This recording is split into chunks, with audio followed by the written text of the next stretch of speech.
Okay, my name is Ming, and today I'm very honored to have Dr. and Professor Teodros Kiros, if that's how I pronounce it correctly, with me here. And I'm gonna go through some questions, and also I'm gonna show just briefly how Professor Teodros run the class in a sense.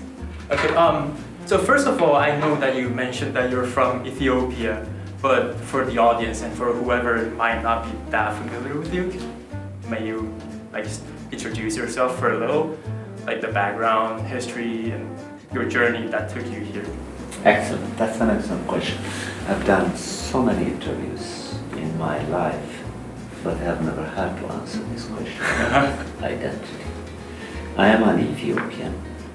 Ethiopia is one of the oldest global civilizations, which has been around, according to some historical annals, parallel to Kemet, which is otherwise known as Egypt, about 4,500 years ago. That is where humanity originated. And about 3.5 million years ago, there roamed our oldest human ancestor, whose name in classical Ethiopian is Gies, translated into English according to those who excavated her remains, her skeleton. She apparently had roamed our planet about 3.5 million years ago, and she was excavated by two English archaeologists, the names of whom are Lagis. According to them, during the time that they dug her remains out, they were playing the famous song by the Beatles, Lucy. So they translated her name from Dinkinesh, which means miraculous in classical Ethiopian, into Lucy, and that's her English name. I came to this country, I think, when I was 19 years old. I was born to a rather prosperous family by Ethiopian standards. But I wanted to experience the world, so I lied to my father. I told him that I had been given a scholarship, which I didn't, so that I don't have the burden financially and then complicate the possibility of leaving the country. So I came to the US on my own under the false information of my father that I was given a full scholarship, landed in New York City, in Manhattan. At the time I was thin, much thinner than I am now. Rather good looking by Ethiopian standards, I thought. And that's when my life began. And then while I was in New York, I met an old high school mate who was already in the US, who was living with an American family in Ohio, I think. So when he met me at a bar in Manhattan, to which Ethiopians went, I was lonesome, so I went to this bar and we met there. He was shocked. He asked me how I left, when I came, what my plans are. Of course, I didn't have any plan. I did not even have any school to go to. So he was a God-sent friend. And he asked me if I would like to go to Ohio with him, because he was going to school in Ohio at the University of Wisconsin. So I said, of course, not the University of Wisconsin, that's later in Madison. He was going to Wilberforce State University in Ohio. So I went with him. I was always a good student, I think. So when I started in the fall, I took 5-6 courses. I aced all of them. I managed to get 4.0 at the time. And then another friend of mine who was at the University of Wisconsin in Madison wanted me to join him. And so they were jostling me left and right. good kid, friendly, I think.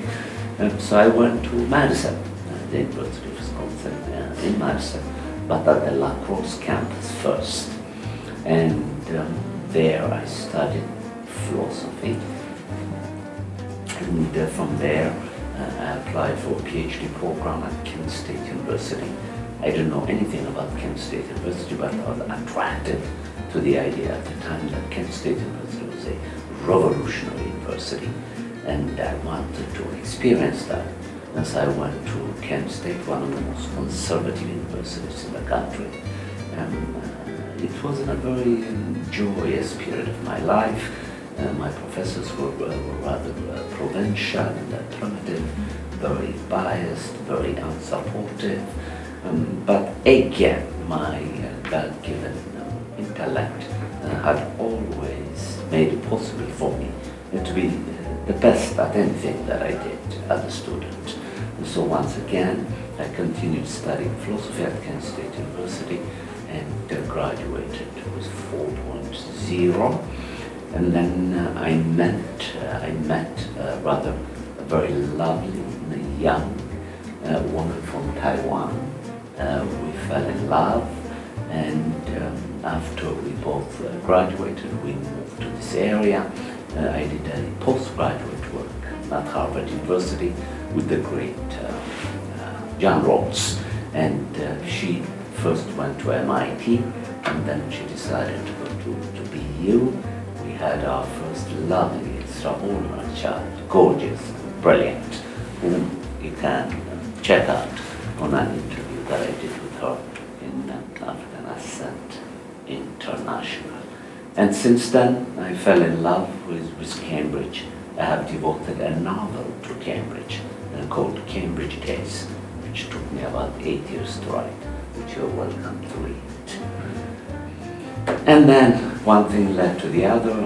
The first, I think, philosopher that Boston University hired when I was hireable. So I spent about 10-15 years at Boston University, and then I applied to the University of Massachusetts in Boston. I spent a few years there, and then Emerson College, and then Suffolk University, and then Brown University. And from Brown, I landed at Berklee College of Music, in which I intend to spend the rest of my life, along with my appointment both as an associate of the Hutchins Center and also professor of philosophy at Harvard's Summer School. But I'm still curious about one thing, because in your speech or when you talk, you always mention how heritage, history, and knowing one's root matters. And on that thought, I'm wondering why America? Because like locational or geographical wise, Ethiopia or the whole Africa continent is far closer to Europe than it is to America. So, and also you mentioned that you're from a fairly wealthy by Ethiopian standard family. So I'm imagining, because a lot of people come to the United States because of the financial resource, right, and opportunities, but I'm imagine that won't be something that you're actively pursue or like is even on your top priority. So I'm wondering like what differentiates America than Europe, say London, France, wherever. Like why those history and those culture didn't draw you, but Boston did? Yeah, you're quite right. I think this has something to do with the tentacles, as it were, of American cultural imperialism. At the time that I was growing up, I even at one point to humor you somehow. Although I don't have straight hair, I used to straighten it so that I can stretch it in the back and look like the Beatles. This is to say that American television programs, American books, American professors, most particularly the American Peace Corps professors, were very prominent in Ethiopia. All my teachers in high school were Americans, through whom I was exposed to American musical culture, American dance culture, American civil rights struggles, and so on and so on. much more than I was to European cultural influences, with the exception of James Bond. I read all the novels by Ian Fleming and James Bond. I used to love Sean Connery. In fact, I learned very bad habits from him about how to treat women. So it took me quite a few years to free myself from this highly masochistic, masculinistic, and rather disrespectful treatment of women that I learned from James Bond movies. So I think it's largely because the prominent presence of American Peace Corps teachers, secondly American television programs, thirdly even American libraries, I think, that were full of books by Americans, magazines by Americans, hence my curiosity, which led me to lie to my father by telling him that I had been given a scholarship and in that I did not have to burden him financially. All that I have to do is to get his permission to leave Ethiopia, beautiful Ethiopia, to the US. I understand. So back to some topic about this class. This class, by the way, is called ethic, which I'm also always curious. Like there's this one classic all-time ethic question about, it's called the trolley problem. Basically, for those who might, for some reason, never heard of it, is that if you see 5 guys tied to the rail and you don't have time to save them, and there's a train or there's a trolley coming, all you can do is pull one lever, and that lever would redirect that train to another trail which only have one person tied on it. So you can either do nothing, knowing that none of your actions caused any result, but 5 people will eventually die. Or you can pull the lever knowing that you saved 5, but you also are aware of that your action actually killed someone, even though it's like the greater demon in a sort. So what will your approach to those questions or those scenarios, if it implies it or like is somewhat relatable in real life? I'm not sure if I'm qualified to comment on something that I did not quite understand. Could you simplify the meaning of the story for me? So basically, essentially what the problem is asking is that your own direct action might cost a result, obviously, but that result always, or like in life, every single decision will come with a consequence, and some will suffer, whether that's you or the people surrounding you. Some will suffer from that, but also some will benefit from that decision. So, in a sense, how do you measure the sacrifice that is worthy of the benefits? Because in the problem that's mentioned, is that the sacrifice is 1 life, but you saved 5. So mathematically, you saved more than you killed, but in a sense, you still killed. Because that's also related to my next question, is that, so because every decision, as I said, always comes with a consequence, and the consequence, in my opinion, is not bad nor good, it's just the consequence, and people surrounding or like got consumed by that consequence may face better or worse fate. For example, let's say killing is bad. Mass massacre is the worst. But Abraham Lincoln is considered one of the best American presidents who started civil war that kills thousands or even tens of thousands, that destroyed tens of thousands of families. However, on the grand scheme of scale, he saved African Americans' life, and till today, or even till like hundreds of years after today, millions or billions of lives will be saved by his action, in terms by the sacrifice of those that are participated in the war, or even not participated but just got affected in the war. So that history called Abraham Lincoln a good president, and that act a good act, but that does come with a hefty price. So what would you say is the definition of good or bad in that sense? Okay. I appreciate the question. Let me think through it carefully from several angles. Let me first look at it through the angles of the relationship between violence and non-violence. During times of change, such as the times of slavery in the country,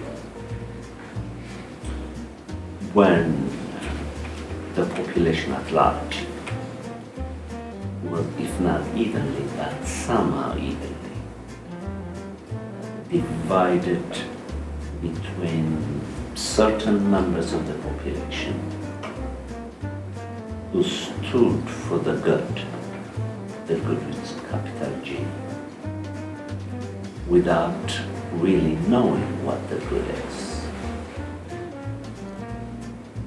And those who stood for something like the non-good, again, not knowing what the non-good is.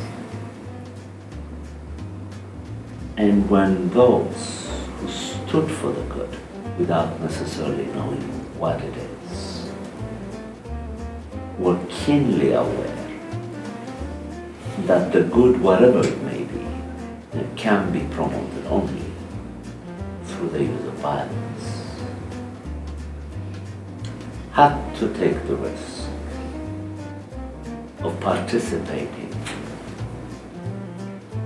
in the use of violence to promote the good, without calculating what the consequences of defending the good are,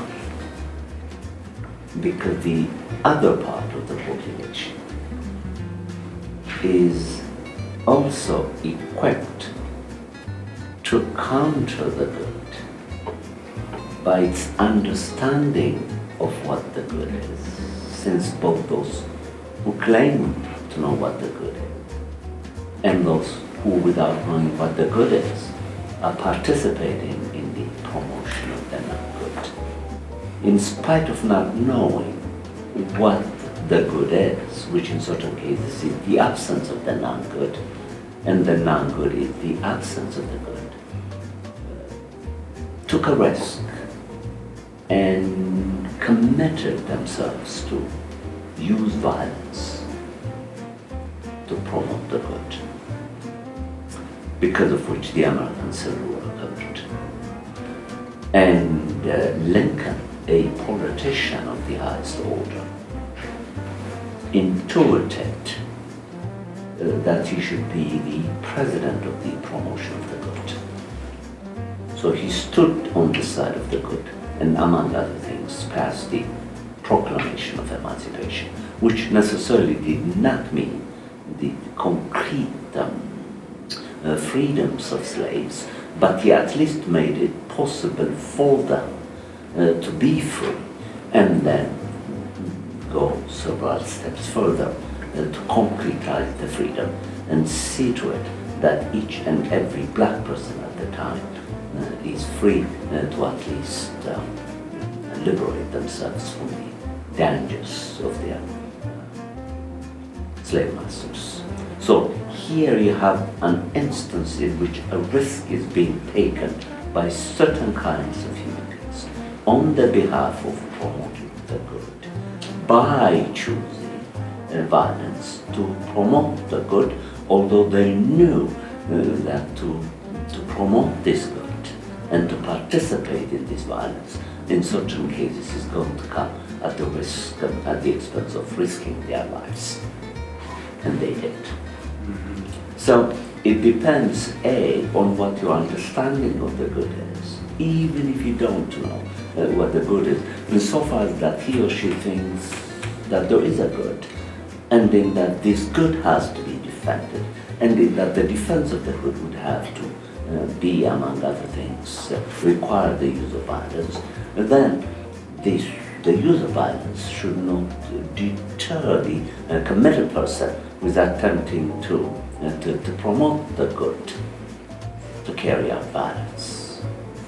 Since human beings have a tendency to choose non-violence against violence, convinced that violence is intrinsically bad. But here is an instance in which if there is a good, and this good can be promoted by the use of violence only, then individuals must commit themselves to the use of the violence to promote the good, or else the good will merely be an abstraction that cannot be embodied in institutions that could be created only and only after certain members of the population promoting the existence of the good without totally and completely knowing what it is, and then proceeding to use violence to promote that good and risking their lives.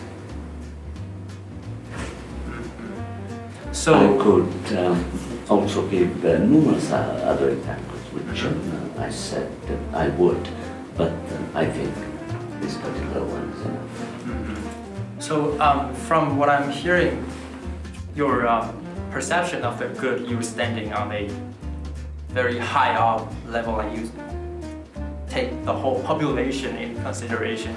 That reminds me of actually a movie, The Interstellar by Christopher Nolan. Have you seen that movie? So basically the movie is set in the future that the planet is dying. Like we basically used up all the resource and there are new diseases that kill all the crops, there are sandstorms and stuff. And in which there's an old professor that's the head of NASA. Obviously it's a fake one, but in the movie, he ultimately made an ultimate sacrifice that not only leave himself to die on Earth, but also all human population to die on Earth, just so that there are still hope for the human species in the future. And there's a quote saying that, sure, like Matthew McConaughey, I think, saying that, sure, we can love our families, we can love our loved ones, and we can sacrifice for them selflessly, but that love rarely extends to a human level, let alone the species. So I'm wondering, like, as you said earlier, basically when you were young, you were a handsome African dandy that the dad is rich, a playboy enjoying New York. And obviously now you're a father, you're a professor, and you are a writer and philosopher. I'm wondering, like, so obviously that love, the scale of the love and also the awareness of good will expand eventually, and has it changed throughout your life? And is that your ultimate, like, core value as a person right now? And if not, what is your core value? That's excellent. Although, to return to that tenuous and tense relationship between violence and non-violence on the behalf of the promotion of the good without necessarily knowing what the good is, and the promotion of the absence of the good or the non-good, again without knowing what the good is. Very early on in high school, after I became exposed to the writings of one of the greatest thinkers of the 19th century, namely Karl Marx, whom I was introduced to by an American school teacher, as a matter of fact. I became positively brainwashed by Marx, who stood for the possibility of creating a world in which there are no classes. I was only 19 years old at the time, 14 years old at the time in high school. And yet, in spite of the fact that I came from a very wealthy class, very early on, I committed intellectual suicide against my own class and chose and remained committed to be an advocate of the poor. That decision that I made at the age of 14 is the decision that I'm still being guided by. I want to live in a world, and I pass on the project to you, my student, in which there are no classes. One of the most divisive elements that has contaminated the possibility of maximizing happiness for human beings, I think, is the presence of classes. How should we feel as human beings when we live at places and in situations in which some labor at 2-3 different places to make a living, and others make billions and trillions of dollars without even working for it, but by simply inheriting wealth from their parents? How is it possible for human beings who are endowed with an intelligence of some kind not to question this privilege that you did not earn, and yet you blindly benefit from it by inheriting wealth, driving cars, living in places that are so unnecessary? And yet we human beings continue to do that, and we go through life without thinking about this question of privilege. What is it that we human beings do to live our lives that way? How did this come into being? How is it that someone like me, just an ordinary human being, at the age of 14, would make a decision to construct my own life and live my own country without a penny in my pocket, to construct a life and be my own person? And the majority of us across the world continue to benefit from these privileges that we don't deserve. And yet we do. That which made it possible for me very early on to think about critiquing this is my attraction to the idea of the good. The good that is good by virtue of the fact that it's a totality of small goods that are goods for all human beings, the outcome of which, in the form of maximizing human happiness, is or could give us an image of what the good looks like.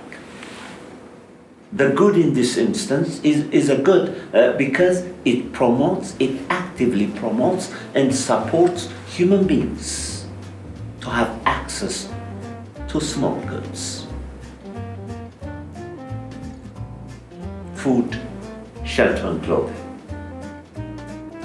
Without asking questions, but merely making these goods available to human beings, as human beings, without whom we cannot talk about the existence of human beings.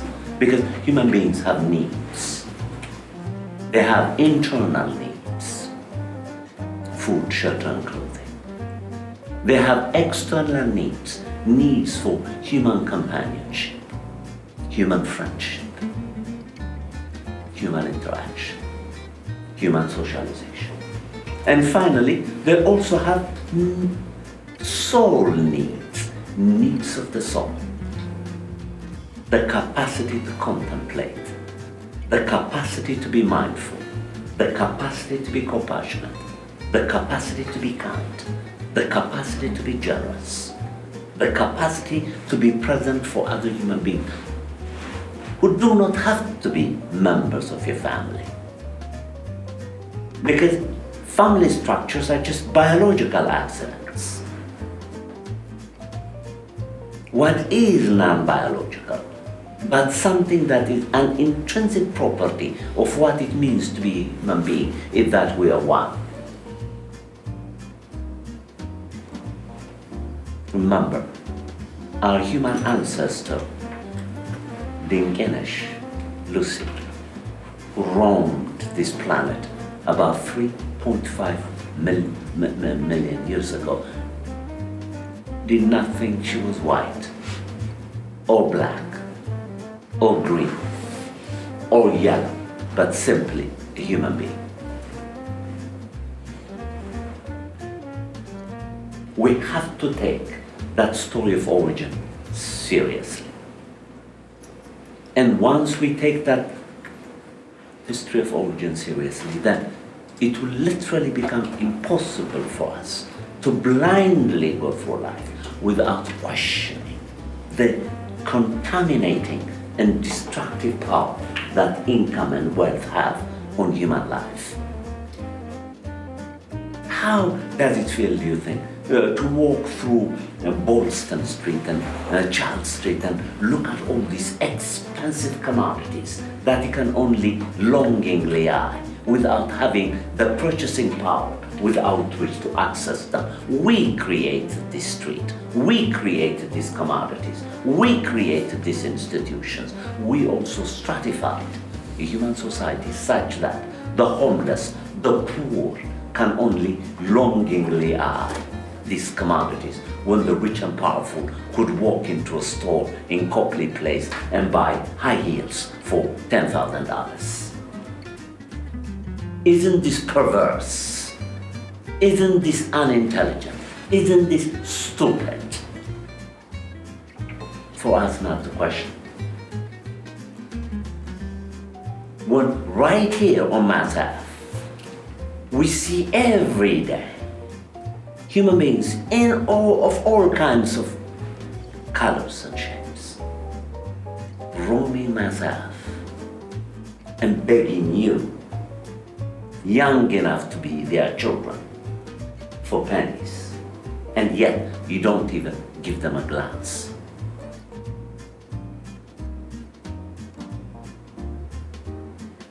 These are the kinds of questions that once you equipped with the vision of the good, you cannot avoid but think through the lens of to question religion. So, as an ethical project. So if I may summarize up, the thing you said in one short sentence will be, for you, the internal good or the core value of some sort is that to disregard or break through the social construct that has already been built, but pursue only those actions that might encourage any good, however the size that good is. Exactly. My mission, and I also hope this is also a mission that human beings could make their own, is what I call in my most recent book, to be published next year, maximizing human happiness. I do not want to maximize only my happiness. The maximization of my happiness should not come at the expense of minimizing, if not openly denying, the happinesses of others. But my happiness, whatever it might be, could be authentic only and only if it maximizes the happinesses of each and every human being on the face of this planet. I see. Well, that is a very beautifully said paragraph from Teodros, and Professor Teodros Kiros also have a very interesting, at least for me, way to teach class. In my observation, he rarely lectured, but he's always open to discussion, as we will now demonstrate. So Kansas, page 210. There are two motives to action in man. How sexist. Let me edit it and simply say, in the human. The one, self-love, is derived from themselves. I'm editing.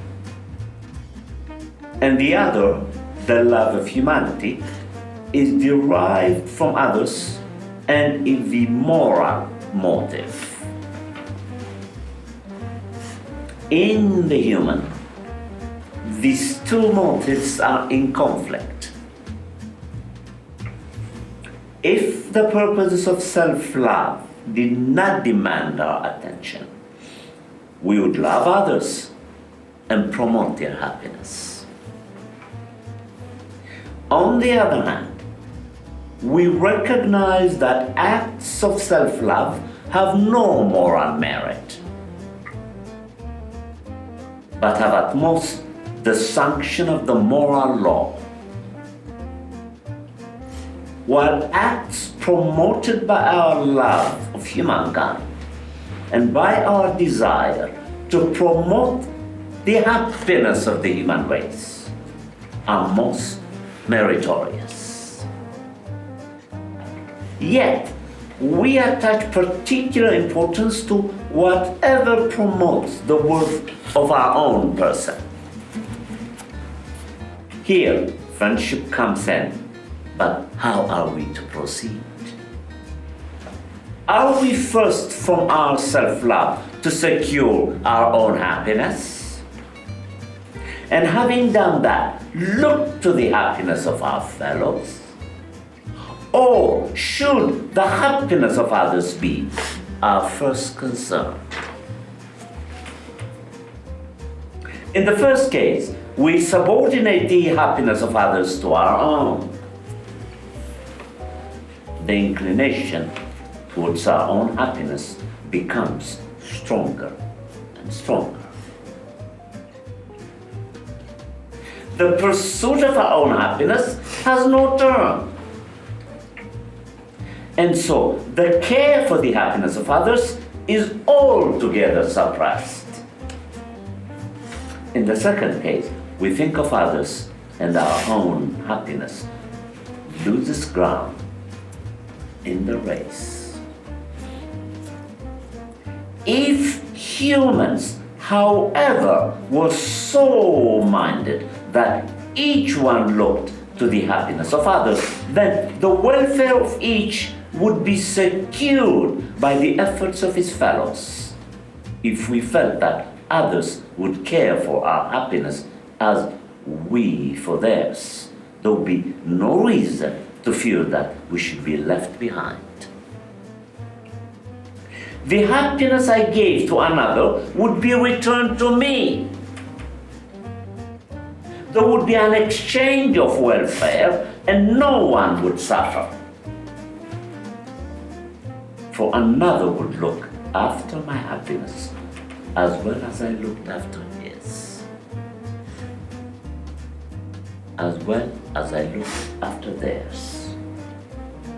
It might seem as if I should be the loser by caring for the happiness of others. But if this care were reciprocated, there would be no loss. And the happiness of each would be promoted by the generosity of the others. This is the idea of friendship, in which self-love is superseded by a generous reciprocity of love. But if I had to choose between friendship and self-love, which should I choose? On moral grounds, I should choose friendship, but on practical grounds, self-love. For no one could see to my happiness so well as I could myself. In either case, however, my choice would be bad. If I chose only friendship, my happiness would suffer. If I chose only self-love, there would be no moral merit or worth in my choice. That's good. Why don't you take 5 minutes? Read for yourselves what I just read to you. Absorb it. Think about my theory. Take it seriously. Yeah, I think I like his thing about friendship because it's, I guess he's just trying to find a way to, like you said, there's a balance between his conception of self-love and I guess, of the love of humanity. I think to some extent there is some kind of distinction between the two, to push back on what you were claiming a little bit. I think it's true that in my life, like, I certainly see that my self-love can be augmented by the love of others. Sometimes sometimes that is the most rewarding of self-love too. But I think there are things that, like, not that it should come at the expense of others, but that it is my responsibility, my duty, my thing that I handle or whatever that I want to do for myself, and I don't necessarily want to share. And so in that sense, I think there is, for me, there is a balance between, like, things I want to do, things I do at home to bear life, and then I go outside, and after having been energized in this self-love, I go outside and I try to be moral there. I don't know. And then, friendship is one of the easiest place to make that morality happen, I guess, but yeah. Yeah, I agree that it's a balance. I thought what he was saying in this was that there was more taking it and splitting it in half. Maybe I misconstrued what he was saying, but I thought he was like he was drawing like very big lines between both, which is why I agree with you initially when you said that. Because I totally do agree. I feel, not to like shit on someone that's much more intellectual than me, but it seemed one-dimensional, like the way he was just like being like, it's either you love yourself or you love other people, which it is just a balancing game, at least from the way I see it, because both can just like mix and stuff like so easily. If I'm like helping somebody else out, that makes me feel better too, and though it's so like beneficial to everybody. So it just seems kind of nonsensical to I think so. segregate is not the right word, but yeah, separate, yeah. I think you captured it. Yeah.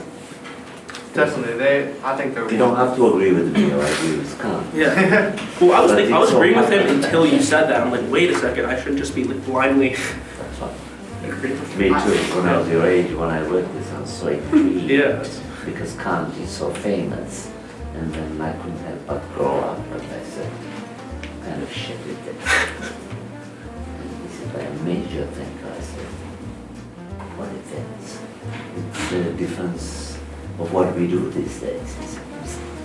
So he was one of the articulators and defenders of capitalism at a very early age, because he was benefiting from it. And it did not occur to him that the benefiting from it could be critiqued. Instead, he developed categories with which to justify it. I think, but He's I'm good about not doing being it. harsh on Kant. Yeah, go ahead. I think we should definitely try to merge these two together. And also, I think focusing on the love of humanity might be the best step first, because there's also, he mentions this thing of moral merit, but I feel like it should be ideally like moral responsibility, I'm not, because it almost seems like he's saying it as like clout almost, Yes. like the more you love others, that gives you more moral like thumbs ups, but like if it's just our responsibility to surrender our love to another, and that's a big word to use, surrender, but because it's hard for me to think of, not having any love for myself by giving it all to someone or all to everyone.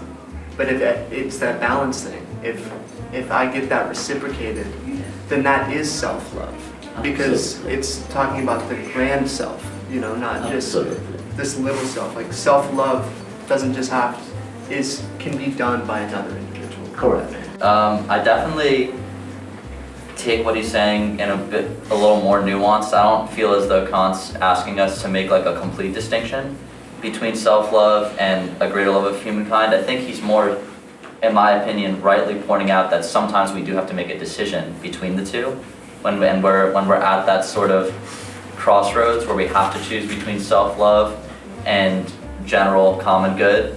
that we do have to make a decision. Whatever that decision is, I think the rest of, I don't want to speak, I know I don't have much to speak, and this is a 11-page section, so he goes into everything, but I feel as though it's true that at times we do have to choose between self-love and common good, and he lays out the merits for both, but I do think in general, there is no like blurring of those two lines when those lines are very clear when you're in the situation where you have to make a decision, if that makes sense, but.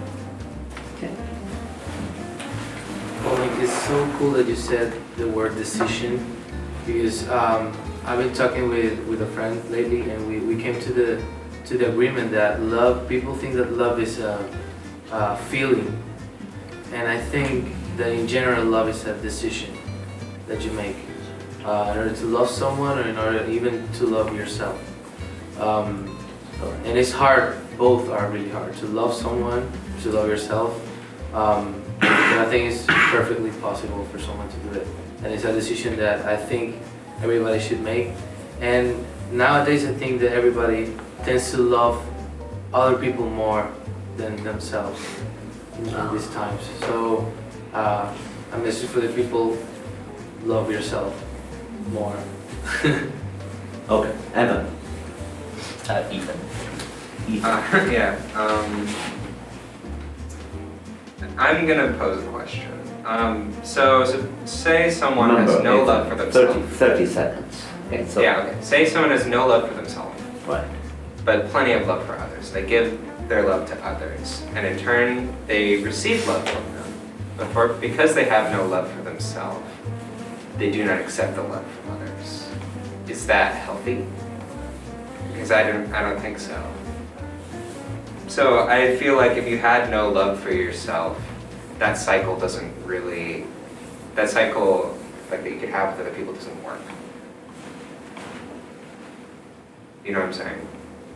Should I answer that? So, yeah, in my opinion, Okay, let's, maybe you will come back to that. Why don't we maybe, leave but it like at the question? quickly, I would just say, you need a little bit of both, Okay, in my opinion. Dylan.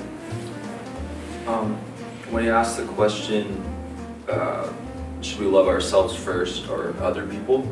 I think you should definitely love yourself first, because the problem with loving other people more or doing that more frequently is that you don't know other people as well as you know yourself, and you don't know the problems other people go through as well as you know your own problems. So like it all starts with yourself, I feel like, and that's how everyone should, that's just like my view. I agree with everything that was said. I think this is really kind of extreme. And for the sake of argument, that could be like really interesting to think about. I'm sure Kant had fun doing this, but I don't really think it's applicable to every situation or every person. So kind of like what Nick said, I think people need to pick and choose when to love themselves and when to love other people. And there is moral merit in loving yourself because you can't take care of others if you're not well enough to do that. And there's moral merit in taking care of other people because, according to Kant at least, that's a big old concept. I wrote this down. So Organize your thoughts, okay? And just before you speak, organize your thoughts. Then should. So I am speaking on the quote, if men, however, were so minded that each one looked to the happiness of others, then the welfare of each would be secured by the efforts of his fellows. So that idea would work, except that, well, the exception is that, the concept is that not all people are minded that way, like that's just the way that the world is. Like I think Kant is saying that if everyone acted in a way where they acted at a service of others, then we wouldn't have to be worried about the fact, or about whether we will be taken care of, because that's guaranteed. But I think the issue is that it's not guaranteed, which is why the ideas of like, oh well, you know, if these, for example, like, oh, in this class, if like no one is being 30 nice, seconds more. Organize your thoughts. Okay, I was saying, so in this example, like, if my environment is behaving negatively and I don't see that, or if I see that as a reason not to act negatively, then like the world would collapse. So my view is that even if people around you are not acting of good, like you should. So that's my view. Okay, Yeah. actually. At the end, he says that self-love is superseded by the generous reciprocity of love. I guess I don't agree that, like, that can, like, your self-love can be replaced, or, like, should be replaced by other people loving you. Like, I don't think that really works. And I guess I don't know if he was exactly saying this, but I also think that the love of humanity shouldn't be used as like a tool to get self-love. I think maybe you can kind of get that feeling from this passage. Okay. It's kind of similar to what Dylan was saying. I also, like, I'm a firm believer that you have to love yourself in order to love other people. I can't remember if it was like said later on in here, but I know that I've heard it, and like I think it's been said in other passages that like true love and true friendship comes from loving others as yourself. And I think if you don't love yourself, then how are you going to be able to like show that love to someone else? So I think that you have to love yourself first to love other people. Going back to that quote about if everyone looked after the happiness of each other, then everyone's happiness would be secured. I think another thing that's wrong with this is that there's never going to be someone that you're with like 24/7. There's going to be moments where like you're alone and you're not going to have that person with you. So if you like fully rely on this person or people for happiness, then whenever you're not with them, you're just not going to be happy. And I think that's why it's also important to have self-love, because you just can't rely on other people fully for your own happiness. Okay, Jen. From me reading it, I felt like it was very like category based, where it was like, if you do this or whatever, and you feel this way, and if you do this more, then you'll feel the opposite. And like, I don't think life works like that. So I don't think it's possible to like just have self-love, and I just think they have to coexist. So that's really what I took away from it. I think you should be able to love yourself by yourself, and I think there's some sort of interplay there by the effort you put into a friendship and into loving others. They can maybe help you love yourself. You got it. I believe that we have a moral duty, a moral obligation to have a love for humanity.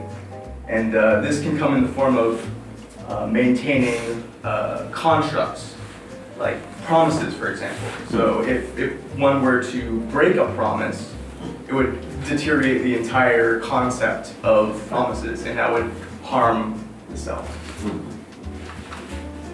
I don't like the idea of relying on other people for happiness, just in general. Kind of like what Farsha was saying with, you're only with yourself 24 hours a day. So I think putting yourself is not really selfish in this situation. So I think, yes, the balance is important, but I do think you should have maybe a little more self-love than what you give to people. Maybe past trauma, I don't know. I don't know, even if the world worked perfectly, I don't really like the idea of like codependence for happiness. And even if I could give all my love to someone and they could give it back, I don't really like working like that. I feel I deserve something because I gave something. So I don't really like that idea. Got it. Jackson.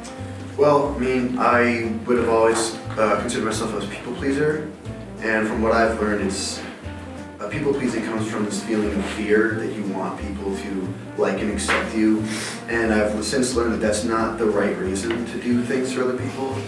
And this quote actually I heard recently from my administrator. I'm a tutor at Berklee, and they said, "Don't set yourself on fire to keep others warm."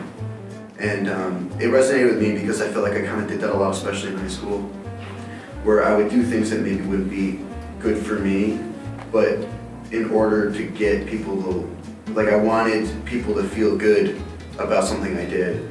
But I look at it now as I myself is somebody I also need to take care of. As like loving other people, like yourself is another person too. Like loving others, I think goes hand in hand with loving yourself. And I think it all comes down to what the right thing to do is. Sometimes the right thing to do is loving yourself, sometimes the right thing to do is love other people. But, yeah. Tristan.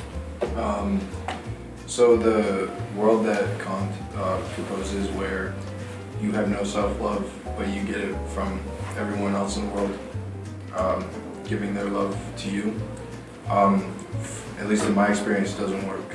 If you don't love yourself, or worse, you hate yourself, it's not gonna matter how many people love you. You're still gonna like feel like shit. And so in that way, you do have a moral duty to love yourself. And I mean, that goes back to like the idea of friendship. Like I think Kelly said, where if you're supposed to love another as you love yourself, but you don't love yourself, you can't possibly do that. Got it. Now, photo shoot and then second round.